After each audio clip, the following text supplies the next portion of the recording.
What's going on? Logan Henry here, and if you're just tuning in, over the last 10 years, I've helped high-performing, busy businessmen, entrepreneurs, executives, real estate professionals, guys that have created a massive success for themselves in their life, but along the way of building that success, have unintentionally put their health and their self on the back burner. And typically when they come to me, they want to get their energy back. They want to, be proud of the guy staring back up in the mirror. And I help those guys go back in time and rediscover the energy, enthusiasm, confidence, and body of their early 20s and 30s without having to sacrifice their entire life in the process. And a lot of these guys, they're doing so well in their lives, and when they've put forth a valiant effort to try to resolve this lack of energy that they have, or maybe wanting to drop the extra weight, and they've put in a valiant effort with other plans in the past, what they usually share with me is that a lot of the plans usually take this almost an upheaval of their entire life to do. And even when they give it their best effort and they put forth the best try, sometimes they find that they'll fall short and the results will either be temporary, they won't happen at all, and it's just almost like this constant loop of going and then starting back over again. And it's frustrating. And I get it, 1,000%. And a lot of times the dialogue will be very similar where they'll say, man, I just feel like I lack willpower. But here's what I'm gonna have you consider. If you've ever thought that, number one, I'm gonna have you consider you don't lack willpower, especially a man of your caliber, right? If you've achieved this kind of success that the guys that I work with have, I understand that in your life, you absolutely have some type of willpower and determination to be able to create what you've already created, right? And so what I'm gonna share with you and what I share with all of them is that typically any plan that requires you to muster up loads of willpower, though in the short term might work for a very short term, I've found from experience that typically willpower does not work, especially for lasting results. A lot of my guys, when they come to me, they find that, hey, I finally want sustainability. I want this energy to last me all day long, all year long for the next decade plus. I want to be able to fit in my clothes again and do that not just for a very short period of time, but for a long time.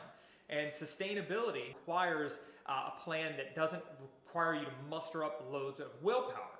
And it reminds me of a story the other day. My wife Erica, who's been really getting on point and getting back in terms of getting her own health and wellness in check, and just in terms of being mindful of nutrition and everything. And one of the things that she even had shared, she's like, man, I do so well for a little bit, but I feel like I don't have enough willpower, right?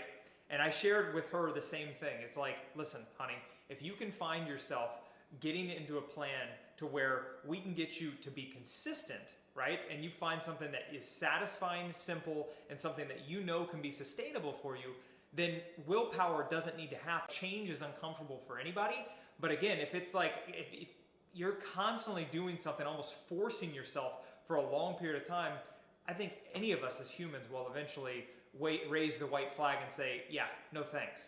So my point is this: if you're going to find any plan, I would encourage you to find something that requires very small amounts, if any at all, willpower, because you'll be able to build upon it from there. Otherwise, if you do something where by the end of it, you say, thank God that's over, consider you shouldn't either have done it, or you should have course corrected along the way during that plan. I'm not saying that it's necessarily going to be easy to get to where you want to go, right? It's going to require effort, all right?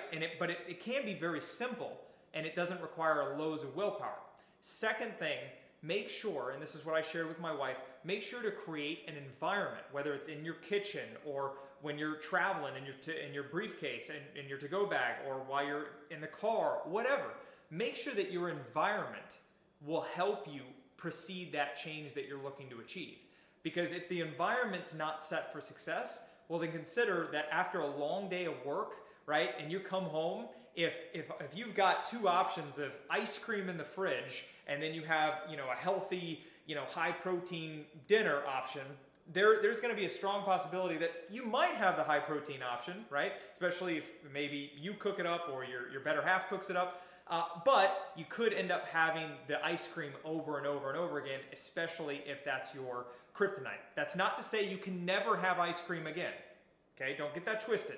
It just means that if your environment goes completely against what it is, that your goals and what you say you want, it's going to be very hard for you to achieve what it is that you want, at least what I've found from my experience. So remember, small amounts of willpower, and make sure the environment is aligned with the goals that you want to achieve. So I hope this helps. If you got any thoughts from this, drop a comment or share whatever. And also, if you'd like to learn even more about this and kind of how we go about helping clients get back their energy, enthusiasm, physicality, and everything in between, then I invite you to go check out my book, Regain Your Edge. You can go check it out right now at www.logan-henry.com/regain your edge. I'm Logan. Till next time, I'm out.